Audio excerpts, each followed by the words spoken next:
Really great. మీరు పక్కన ఉంటారు కాబట్టి మీరు ఏం చెప్తే చెప్పేస్తా.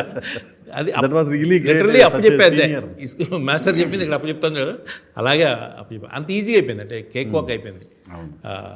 అంటే ఆయనకు అది తెలిసి ఉండడం వల్ల, ఆయన ప్రాంత వ్యక్తి అవ్వడం వల్ల, బేసిక్గా మనందరికీ తెలియని ఒక ఆర్టిస్ట్ ఆయనలో ఉండడం వల్ల, అది కూడా ఒక యాక్టర్ ఉన్నారు ఆయనలో. నా డౌట్ ఖచ్చితంగా ఆయన సినిమా ఇండస్ట్రీ ఫస్ట్ యాక్టర్ అవుదని వచ్చి ఉంటారు. అయ్యో మీరు అన్నారు సార్ అస్సలు లేదు సార్, అస్సలు లేదు. యాజ్ ఎ డైరెక్టర్గా ఆ క్యారెక్టర్ని ఊహించుకున్నట్టు మనకు తెలియకుండా వస్తుందండి. అలా వచ్చినవే అయి ఉండదు తప్ప.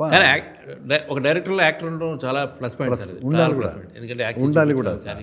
అంటే ఎలా చేయాలో చెప్పం కానీ ఆ ఫీల్ ఒకటి చెప్పగలం. మీకు ఒక ఇది ఉంటుంది స్టైల్, మీ స్టైల్లో మీరే చెప్తారు, కానీ నేను ఫీల్ మాత్రమే మీకు చెప్తాను. నేను ఊగినట్టు ఊగమని ఎప్పుడు చెప్పను, ఎందుకంటే అది డేంజర్ కూడా. అండ్ జడ్జ్ చేయగలరు ఇచ్చేటప్పుడు అవునండి, నా తరహాలో చెప్తాను, దాన్ని మోల్డ్ చేసేదంటే మీరు experts because of the actors. And artist performance కూడా జడ్జ్ చేయరు కూడా. అది కాదు, అది కదా సార్ మెయిన్ డైరెక్టర్కి కావాల్సిన మెయిన్ క్వాలిటీ అదే. ఆర్టిస్ట్ పర్ఫార్మెన్స్ కరెక్ట్, తప్పు ఎక్కడ చేశాడు, ఎక్కడ తీసేయాలి, ఎక్కడ అదే కావాల్సింది. అందుకే డైరెక్టర్ అంటారు, కెప్టెన్ ఆఫ్ ది షిప్ అంటారు బేసిక్గా.